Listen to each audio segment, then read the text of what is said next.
This presentation is work that I developed because I was frustrated with a fairly dominant way of understanding human-robot relationships that in the popular media, but also in some of the robotics literature and occasionally even in some of the ethics literature.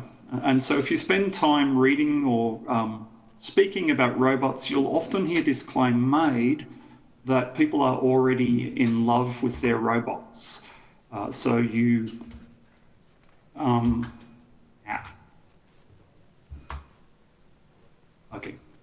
often hear these stories about how people, have funerals for their Aibo robot dog. They want not their Roomba not replaced, but they want the same device returned to them. There's a story about Marines and their packbot insisting that they not be given a replacement because they really love that particular robot. And of course, famously, David Levy wrote this book, Love and Sex with Robots, where he predicts a future in which people are, not just having sex with robots, but marrying their robots. So there's a really sort of widespread, I would say, myth that in the not too distant future, we're going to have these genuine relationships with machines. And I'm trying to do a bit of philosophical work to explain why I think that's a mistake. I think it's worth doing a bit of diagnosis first, which is that I think this idea of people falling in love with their robots arises from a really strong philosophical within the engineering profession, not just to positivism, but also to behaviourism. That's the task of engineers, is to clearly define a problem, and the problem in human-robot relations is to get someone to relate to a robot in the same way that they might relate to a human or an animal. So it quickly becomes about imitation, and famously the Turing test, the imitation game, is right there at the beginning of philosophical thought about machinic consciousness.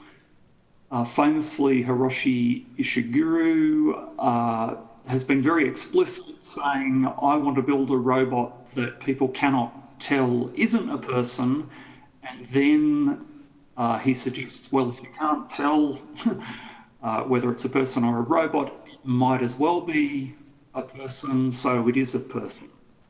So I think that in the background here is a kind of commitment to the idea that when it comes to our internal states and to our relationships, appearance is just as good as reality, or imitation is all there is. I think that's profoundly mistaken, and in this talk, I want to emphasise the way in which our vocabulary of emotions and relationships is critical. In particular, it presumes the distinction between real and false semblances of emotions. That when we talk about love, we are in a relationship with infatuation or with mistakes about the nature of our relationships. So imitation is going to be problematic then, because imitation, if you think all there is imitation or appearance, you can't get that distinction between real and false semblances going. Perhaps more controversially, I think that our vocabulary of emotions and relationships relies on judgments about the proper objects of both of those things. And I'll say more about that in a moment, but essentially we can't really love a pet rock. We can have some sorts of relationships with a rock, but a full-blown romantic love isn't one of them. And I want to say that's part of our concept of love, is that it can only be directed towards certain sorts of entities. Finally, I think it's important to emphasise that we could be mistaken about our own emotions and relationships. I can think that I'm in love with someone when really I'm only infatuated with them.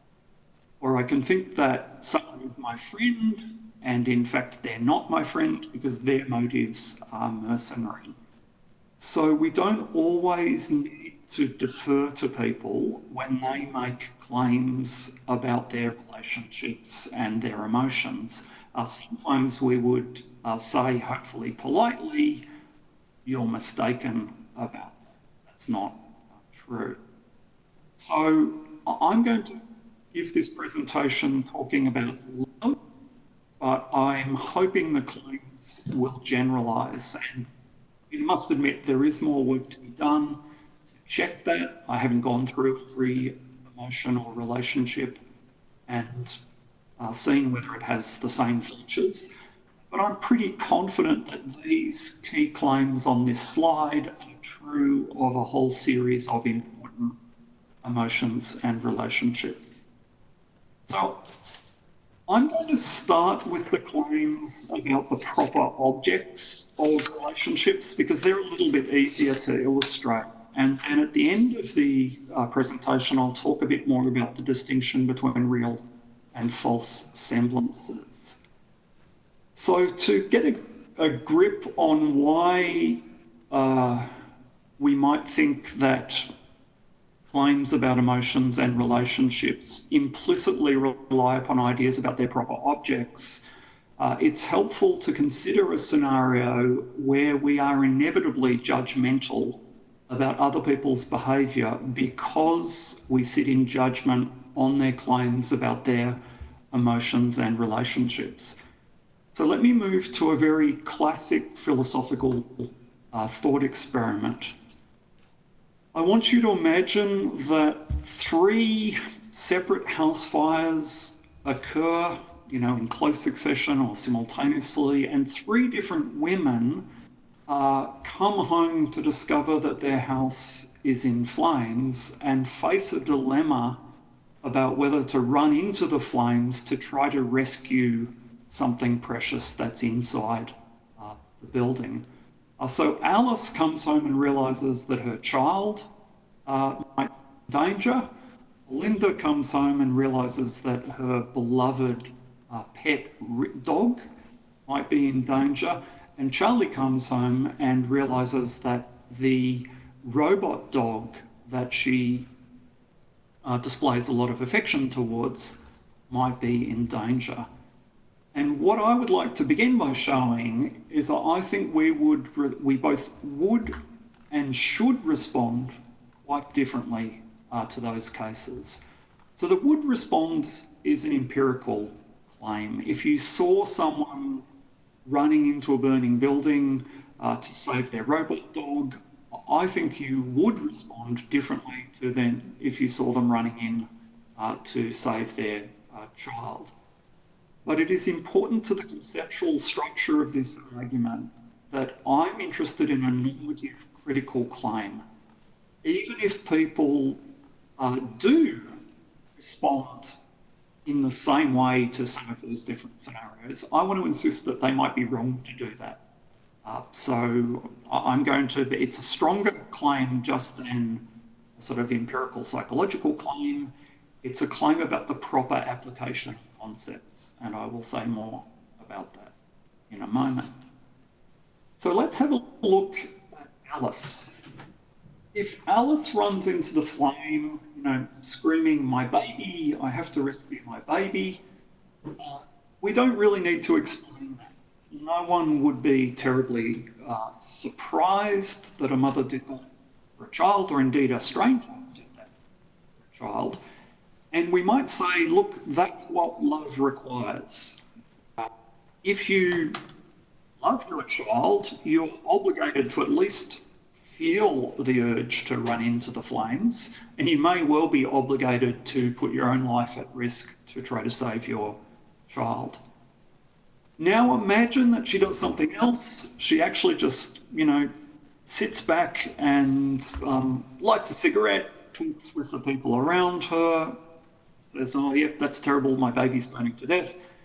If you heard someone doing that, you would think that they were a terrible person and it was morally reprehensible. If she justified her behaviour by saying, oh, it's okay, I can have another baby, I think we would judge her to be a sociopath, essentially, to have profoundly misunderstood what it is to be human and particularly to be a parent and a child.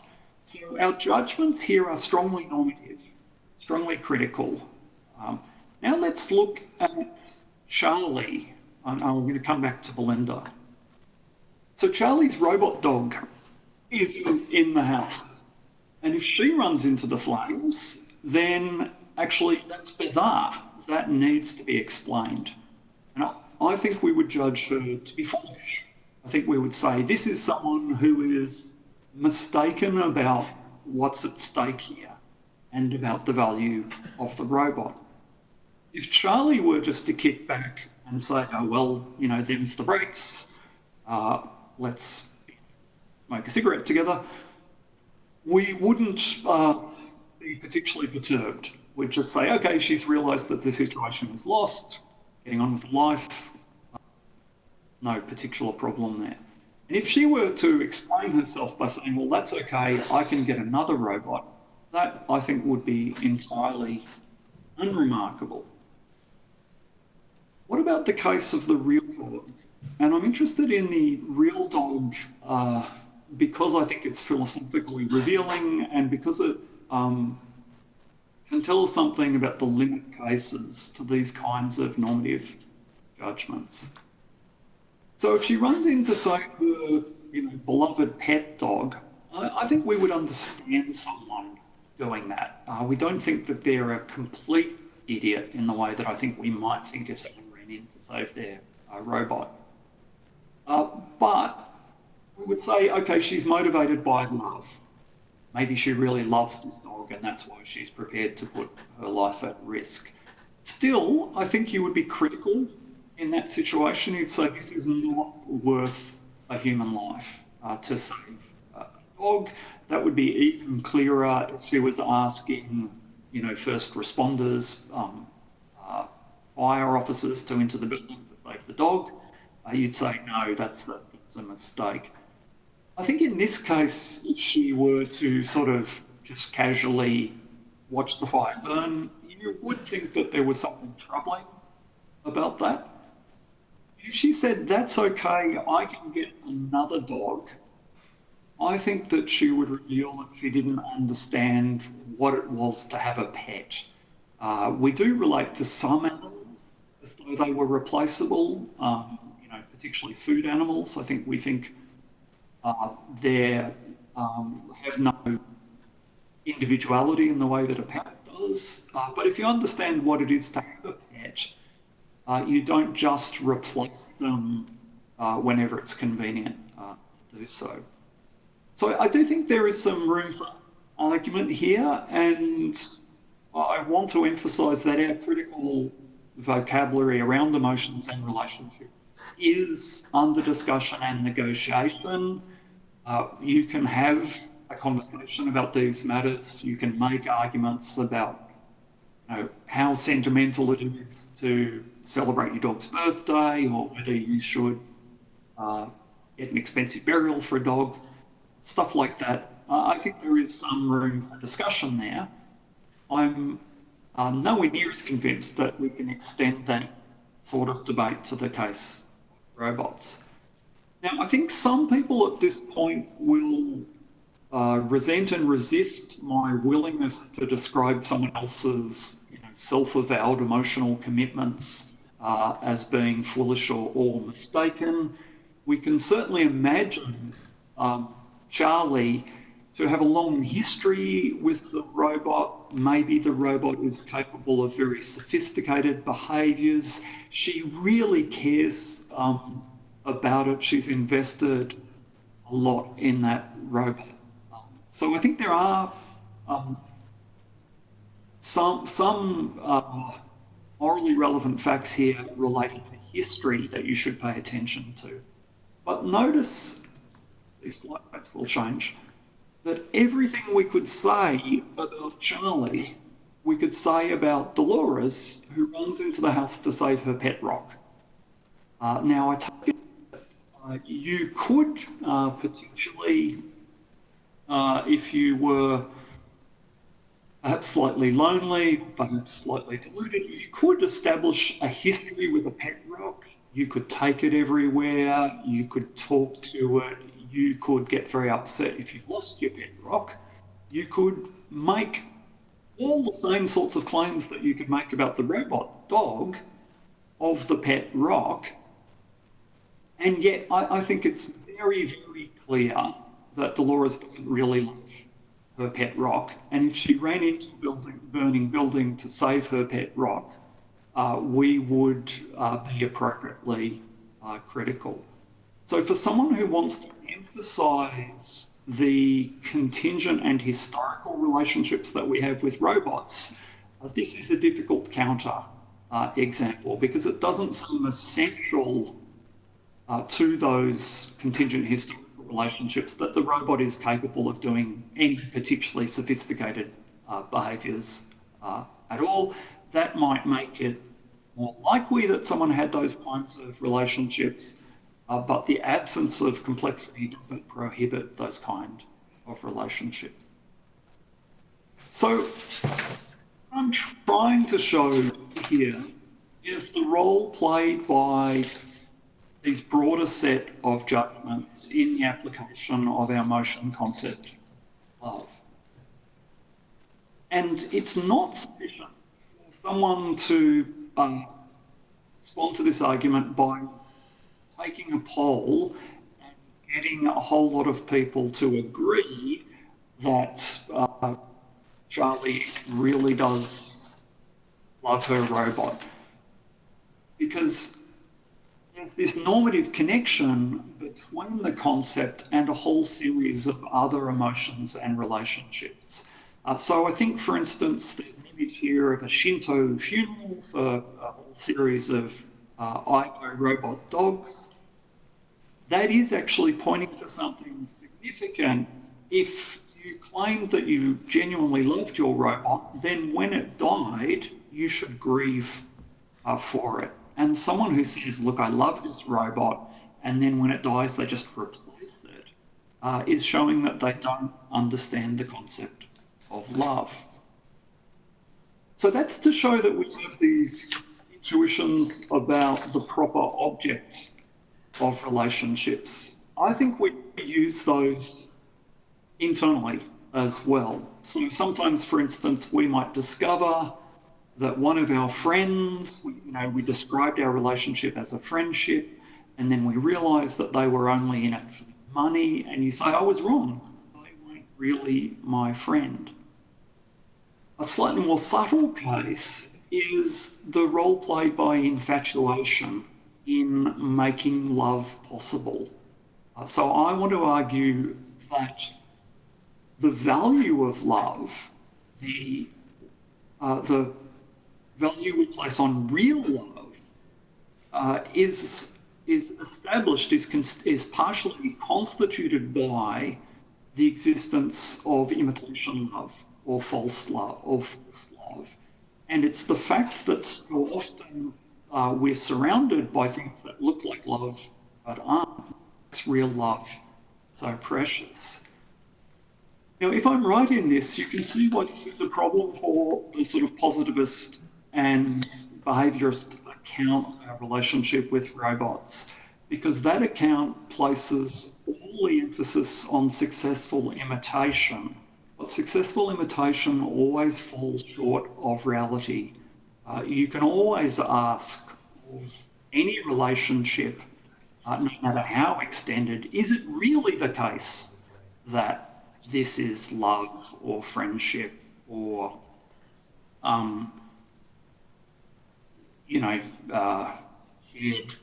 shared joy in something?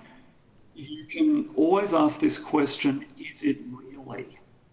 And there's no way for the relationship with the robot to answer question. All the robots give us, I think, is appearances. Now, it's important to understand that this isn't the argument that I've made in some of my other writing about what robots can feel for us. So I do think that when robots seem to love us and they seem to care, they don't really. This argument is about how we should understand our relationship to the robot. Now, there's a relationship between those two relationships because the fact that the robot can't love us is one reason why we can't love the robot. If I'm right, the popular account of our relationship with robots is mistaken. Imitation is not reality, and when people behave as if they love robots, that doesn't establish they really do. Now, I think this is important for the broader debate about ethics of designing to deceive, because we have to have a precise understanding of the human side of the relationship before we can evaluate the ethics of the deception. Manipulating people so that they think they feel love, I think you could make an argument actually in either direction, whether that was better or worse than manipulating them so they actually feel love.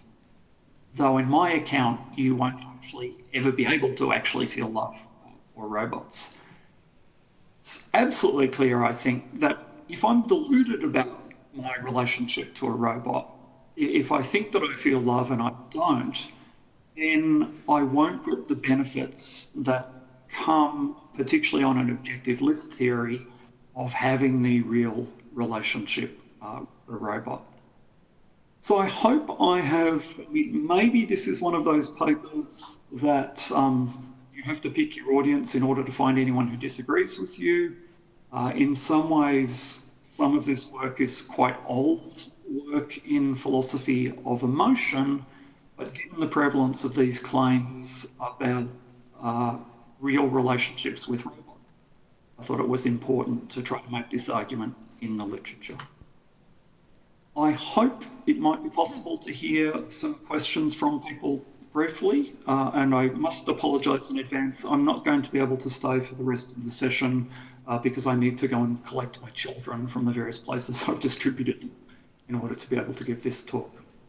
I look forward to your comments and remarks. Thank you very much, Robert.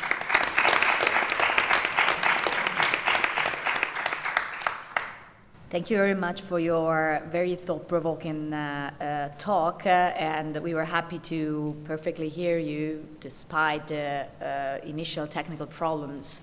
Now, I would like to ask the audience if anyone has questions or comments. Hi, Robert. It's Andrew McStay here. I'm one of the panelists as well. So I've got a couple of questions for you. Okay. So I guess my first question, does your analogy with a rock apply if the robot in question is not cloud-based? Actually, I'll just stick with that one question. Okay, yes, sorry, I was struggling to grasp the relevance of the cloud aspect. I do take it to be the case that even if the destruction of the robot dog was meant that I couldn't just download its memories into a new device, that I was genuinely losing all of the personality that he had accumulated and relationships he'd had learned in our shared history, I still think that would be like losing my photo album. You know, as in my old school Kodak photo album, where people care deeply about their family photos or perhaps their family jewels or other, you know, the pictures they have of their babies or their, you know, things that are precious to them. There's a sense in which you can talk about those being precious, but they're not precious in the same way that an individual is precious. So yes, I do want to insist that someone who ran back into the burning building to save the robot dog, because all the data on that dog would be lost forever, my argument is still supposed to Hello, thank you for the talk. My name is Alistair Isaac. I'm also a panelist. I also wanted to push back against maybe some of the analogies you were making, but maybe from the direction of thinking about concept analysis of our pre-theoretical notion of love. So there is an aspect of the way we talk about love that seems to demand a kind of reciprocity, where there's some sort of emotional back and forth. But we do also talk about love pre-theoretically sometimes when it is only one-sided. I mean, you can say, I still love him, but he doesn't love me anymore. And in these cases, it seems like when we're talking about love, we're talking about something that's an emotional response that is somehow coming from within the person. And it may be that, you don't think you should still love a partner when they've stopped to love you or something like that. We may make the normative judgment that that's not something that should happen, but I don't think we would want to say that that emotional response isn't there, or to say that it doesn't constitute love in some genuine sense seems to deny that aspect of love, which is an emotional response. And then I'm worried that if you countenance love as something that does come from within and it can be comprehensive in this one-sided way, then a lot of the worries about emotional responses to robots start to come apart, because it looks like, for right or wrong, you may still actually have that emotional response. So, I mean, I want to stand my ground here and say that people can feel passionate about lots of things. Maybe they can feel passionate about their pet rock. We can imagine someone who, dreams of their pet rock, who, brings it flowers, who behaves in all the same ways that one might behave towards a human lover. And I am going to insist that's not genuine love. I want to insist that because it's got the wrong object, it's not a genuine instance of the emotion, and the case where someone is prepared to put their life at risk, or maybe, even better, to put the lives of other people at risk, forces us to make that normative critical judgment. Say, look, this isn't a case. This is not like the case where you're begging me to go back into the house to look for your child, because this relationship you have doesn't have the same value and character. I do think that one can clearly have unrequited love. So that's part of our vocabulary around love. But I think it's absolutely essential to distinguish between the sorts of passion and care we might have about our music collection, our collection of LPs. I know people who are obsessed with their record collection. I could imagine them running into a building to save their record collection. But I would want to deny that that's the same emotion that someone has with their spouse or with their child.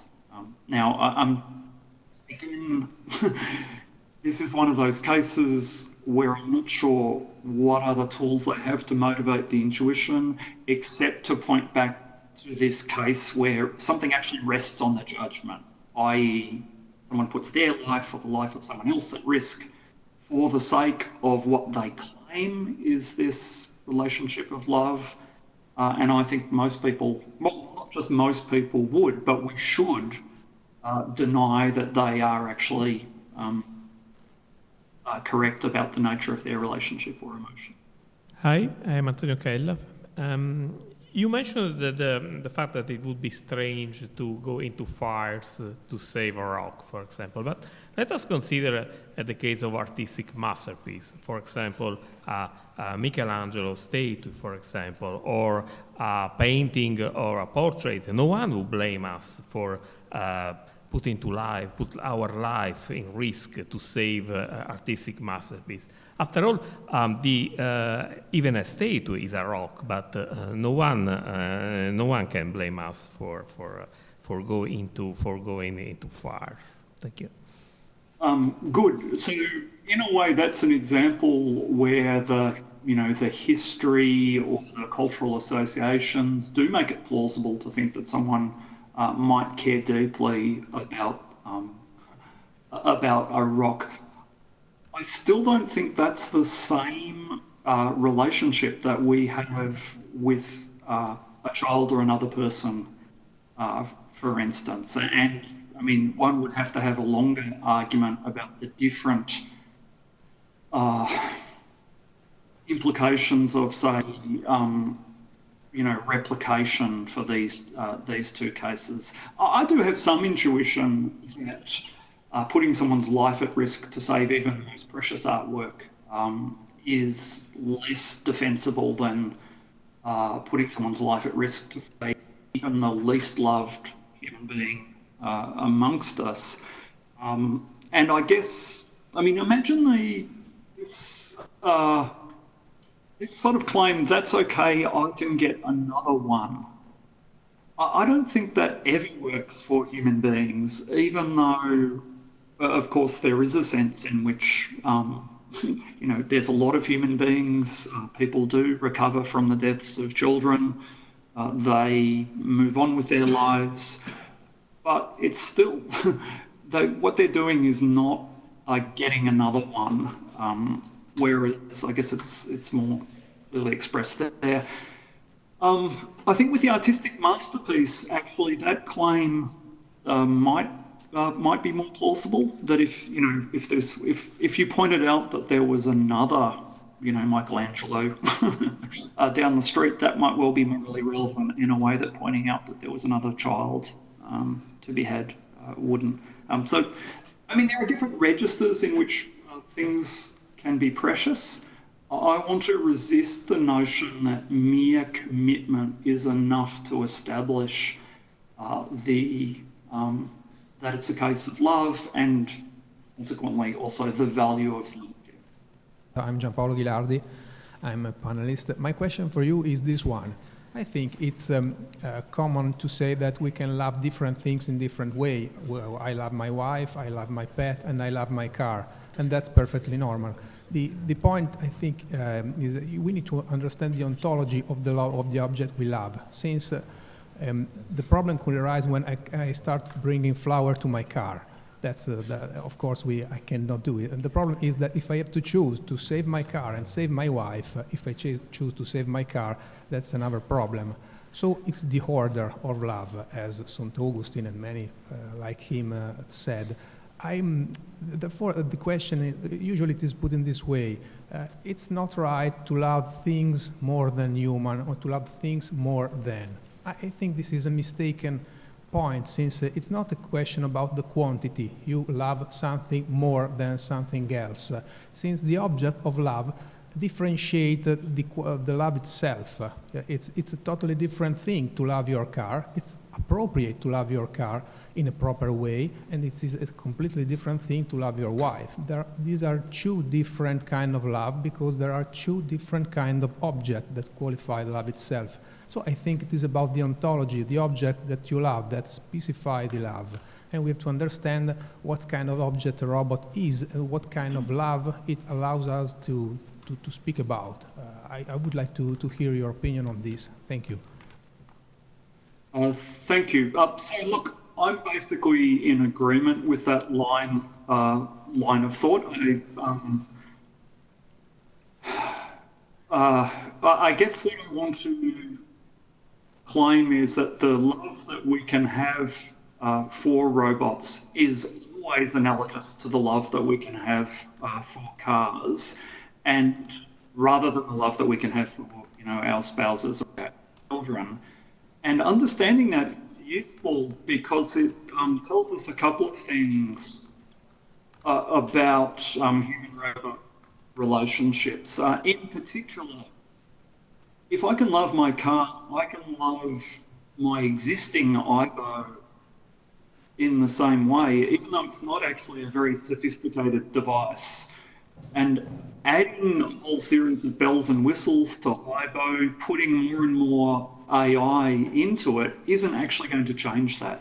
You might end up with a better car, as it were, but you won't be able to cross that gap to the kind of love that's appropriate to have for another human being without a much richer set of